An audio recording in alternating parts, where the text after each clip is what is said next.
விஷத்தினை எடுத்து குடித்தாலும் அடி கொஞ்ச நேரம் கழித்தே உயிர் போகும். இந்த காதலிலே உடனே உயிர் போகும்.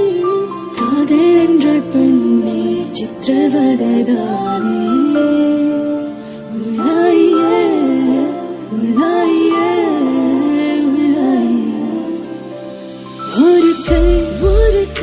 ஒரு கண்ணாடி உடையாமல் மோதிக்கொண்ட காதல். ஒரு சில மௌனங்கள் பேசாமல் பேசிக்கொண்ட காதல்.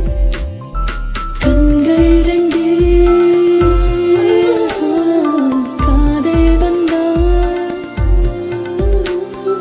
கண்ணீர் மட்டும் துணையாகுமே. ஒரு கண்ணாடியே உடையாமல் மோதிக்கொண்ட காதல். ஒரு சில மௌனங்கள் பேசாமல் பேசிக்கொண்ட காதல்.